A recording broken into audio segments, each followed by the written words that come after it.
दोस्तों आज के इस पहले वीडियो में हम जानेंगे प्राइस एक्शन के बेसिक के बारे में, जिसमें सबसे पहले प्राइस एक्शन क्या होता है, प्रोफेशनल ट्रेडर इसको फॉलो क्यों करते हैं और प्राइस एक्शन ट्रेडिंग के अंदर कौन कौन से इम्पोर्टेंट कॉन्सेप्ट होते हैं। जब हम इन तीनों टॉपिक को बहुत अच्छे से समझ लेंगे तो हमारे लिए डिसीजन लेना बहुत आसान होगा कि हम लोगों को प्राइस एक्शन को सीखना कितना ज्यादा इम्पोर्टेंट है और हम लोगों को price action trading strategy follow करना चाहिए या फिर नहीं करनी चाहिए। तो चलो दोस्तों सबसे पहले वाले टॉपिक के बारे में समझते हैं। प्राइस एक्शन का मतलब क्या होता है। देखो प्राइस का मतलब तो आप सारे लोग जानते हैं, प्राइस को हम दाम या मूल्य कहते हैं और एक्शन का मतलब होता है मूवमेंट, और मूवमेंट के उतार चढ़ाव को हम प्राइस एक्शन कहते हैं। प्राइस एक्शन स्ट्रेटजी के पीछे एक प्रकार से फंडामेंटल बिलीव होता है कि प्राइस नेवर लाइन, कि प्राइस कभी भी झूठ नहीं बोलता है। इसीलिए चार्ट के ऊपर किसी भी इंडिकेटर का यूज प्राइस एक्शन ट्रेडर नहीं करते हैं। वो सिर्फ प्राइस की मूवमेंट को एनालाइज करते हुए अपने ट्रेड के डिसीजंस बनाते हैं कि उन लोगों को कब ट्रेड में एंट्री लेना है और कब एग्जिट लेना है। अब टेक्निकल एनालिसिस करने के मुख्य प्रकार से दो तरीके होते हैं, पहला इंडिकेटर बेस्ड ट्रेडिंग करना और दूसरा प्राइस एक्शन बेस्ड ट्रेडिंग करना। लेकिन प्राइस एक्शन ट्रेडिंग की एक्यूरेसी सबसे अच्छी होती है और इसके बहुत सारे फैक्टर हो सकते हैं जो कि हम आगे बात करेंगे।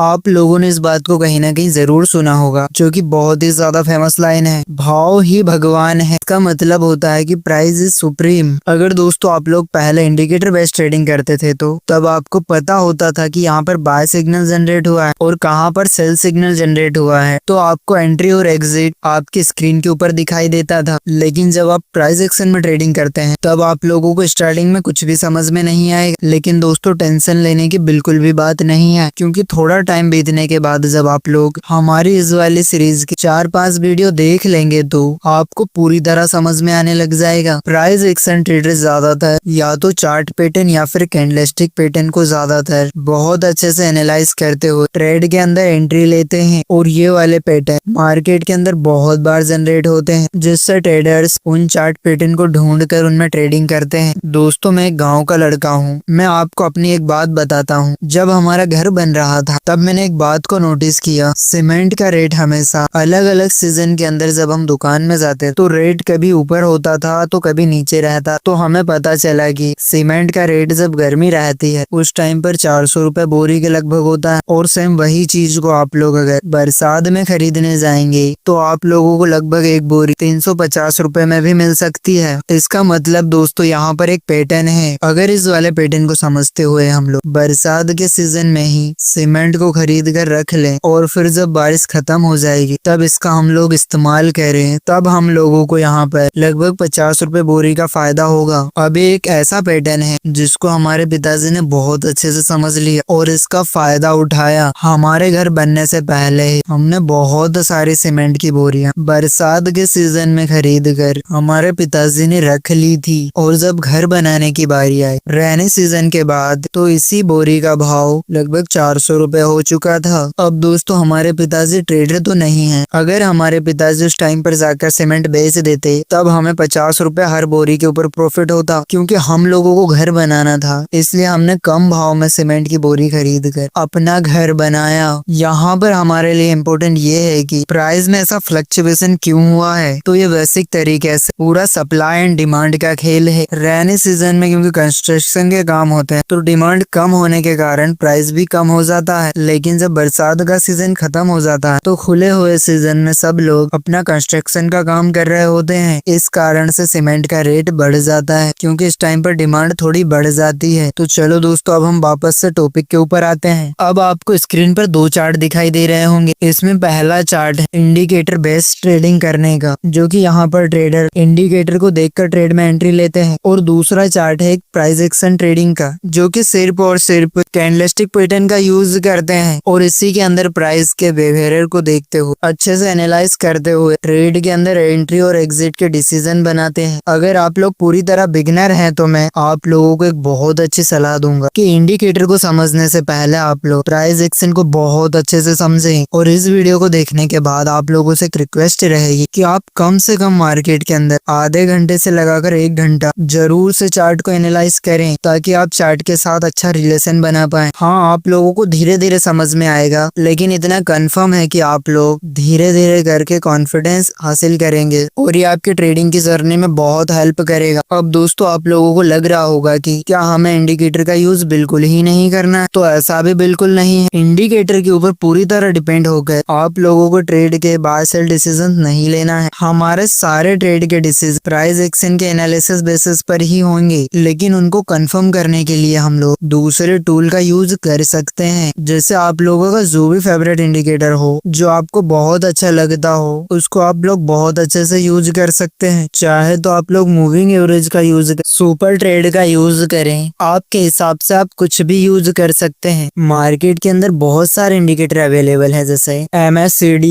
ADX, oscillator. हम कंफर्मेशन के लिए 9EMI को यूज करते हैं। अब दोस्तों, दूसरे पॉइंट में हम जानते हैं कि प्राइस एक्शन स्ट्रेटजी को प्रोफेशनल ट्रेडर क्यों फॉलो करते हैं। एक बहुत ही ज्यादा जरूरी बात, अगर आप लोग चार्ट के ऊपर मल्टीपल इंडिकेटर का यूज करते हैं या फिर एक साथ 4-5 चार्ट का देखते हैं, प्राइस एक्शन में डाटा रियल टाइम में दिखाई देता है, जिस कारण से आप लोगों के पास एक एडवांटेज होता है कि आप पहले मार्केट के अंदर एक्यूरेटली एंटर करेंगे। लेकिन वहीं पर अगर आप लोग इंडिकेटर यूज करते हैं तो आप लोगों को पता है कि ज्यादातर ट्रेडिंग इंडिकेटर लेगिंग होते हैं, मतलब कि वो पास्ट के प्राइस और वॉल्यूम को ट्रेप करते हुए थोड़ी देर के बाद सिग्नल जनरेट करते हैं, जिस कारण आप ट्रेड में लेट हो जाते हो और आप लोगों का स्टॉप लॉस बड़ा हो जाता है और सही से रिस्क मैनेजमेंट फॉलो नहीं हो पाता है। अभी आप लोग नए हो तो ये भी हो सकता है कि आपको पता नहीं है रिस्क मैनेजमेंट क्या होता है, लेकिन आने वाले वीडियोस के अंदर हम लोग इन सब को बहुत अच्छे से कवर करने वाले हैं, इसलिए चिंता करने की कोई भी जरूरत नहीं है। अब नेक्स्ट है easy to understand and trade. Indicator based trading के मुकाबले यहाँ पर डिसीजन लेना बहुत ज्यादा आसान है, क्योंकि यहाँ पर सिर्फ आप प्राइस के डाटा को देखते हैं। लेकिन जब आप इंडिकेटर बेस्ड ट्रेडिंग करेंगे तो वहाँ पर बहुत सारे अलग अलग इंडिकेटर को एनालाइज करेंगे, जिस कारण ट्रेडिंग का डिसीजन लेना डिफिकल्ट हो जाता है। और जब आप लोग सपोर्ट एंड रेजिस्टेंस को ड्रॉ करना सीख जाएंगे तो आपके लिए बहुत ज्यादा आसान हो जाएगा। अब मैं कहूंगा कि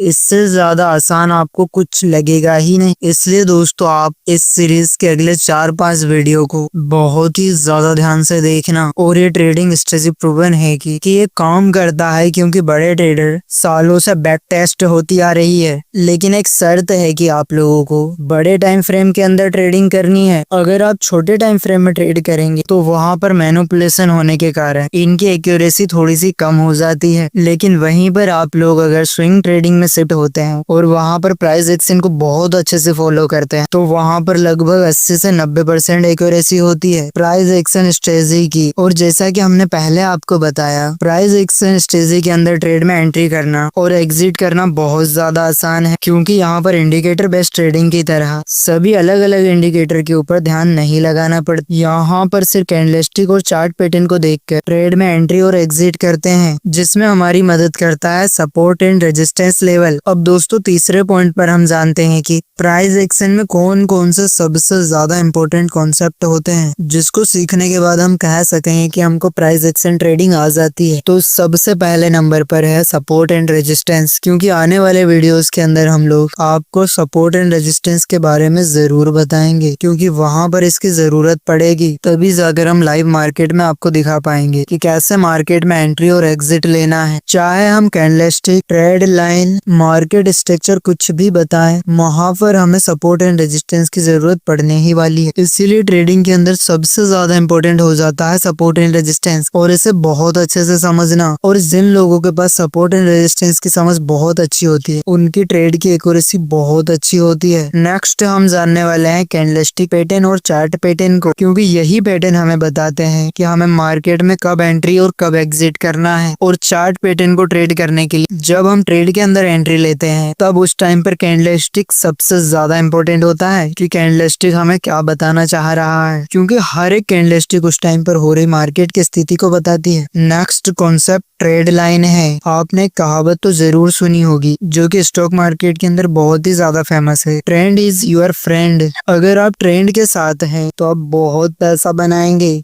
लेकिन अगर आप ट्रेंड के अपोजिट हैं तब आप बहुत ज्यादा पैसा लॉस करेंगे। इसलिए बहुत ही ज्यादा जरूरी हो जाता है कि कैसे हम सही ट्रेंड को पहचान सकते हैं और ट्रेंड की दिशा में ट्रेड के साथ चलकर हम अपना प्रॉफिट बना सकते हैं। तो दोस्तों इनको सही से जानना बहुत ज्यादा इम्पोर्टेंट हो जाता है। और लास्ट मोस्ट इम्पोर्टेंट कॉन्सेप्ट है मार्केट स्ट्रक्चर, मतलब कि मार्केट के कौन कौन से फेज होते हैं। जिस तरह से हमारी जिंदगी का एक फेज होता है बचपन, जवानी और बुढ़ापा, सेम इसी प्रकार से मार्केट का भी एक फेज होता है, जैसे अप ट्रेंड, साइडवेज और डाउन ट्रेंड। इन सारे फेज को हम बहुत ही अच्छे से डिटेल में जानने वाले हैं आने वाले वीडियो के अंदर। तो दोस्तों आज के वीडियो में इतना ही। तो दोस्तों आपको हमारी वीडियो बहुत अच्छी लगी है, वीडियो को लाइक करने के साथ ही चैनल को सब्सक्राइब जरूर करें। तो दोस्तों मिलते हैं नेक्स्ट वीडियो के अंदर, तब तक के लिए थैंक्स फॉर वॉचिंग वीडियो।